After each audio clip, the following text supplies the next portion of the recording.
My name is Christopher Cosenza. I am a graduate of Southern Connecticut State University from 1993. I have a Bachelor of Science degree in journalism. I am currently the owner and publisher of Ante Up Poker Media, stationed in Tampa Bay, Florida. The main reason I came here was for the journalism department. I started with a community college for a semester and fell in love with writing there. And when I realized that I could do it as a career, the first thing I did was investigate the schools in Connecticut where I knew that I could get a little more further in my career for journalism, and this was absolutely the place to go. I gotta tell you, when you work for the school newspaper, especially at Southern News, you're an adult. You're no longer a high school kid trying to find your way. You are responsible for deadlines. You are responsible for pieces that are going into that paper. Your fellow students are counting on that paper coming out. You know, you got your hands dirty. You worked a lot of hours, but the best times of my life at Southern were at the Southern News. Not just because of the camaraderie, but because it really shaped the journalist I am. And it prepared me for my next step of my life, which was regular journalism, regular editing, but the final stages of my career was I started my own publication. I'm a publisher of a national magazine. And it's because of what I learned at the Southern News, 100%. Back in like 2003 and 2004, they had what was known as the poker boom.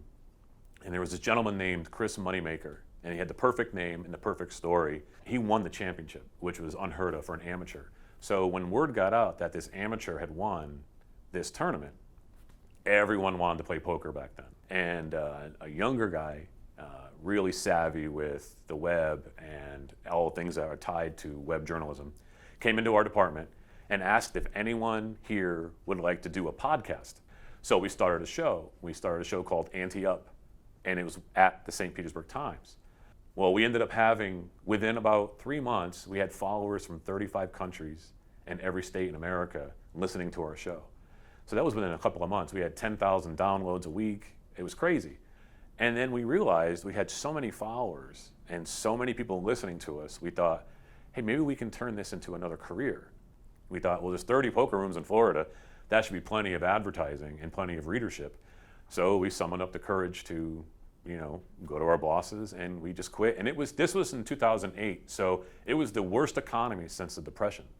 It was horrible. And what were we thinking? The poker magazine that we do is about everyday poker players. It's not about the people you're seeing on TV.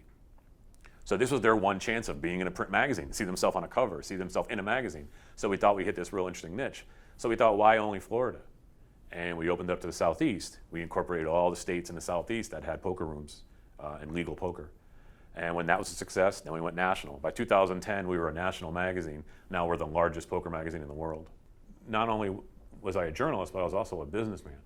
So we had other businesses as well. It wasn't just a magazine. It's the show, the poker podcast, it's the poker tour, and it was the poker cruises. So just from the education I got here alone, I ended up being a for business owner kind of thing, if you think about it.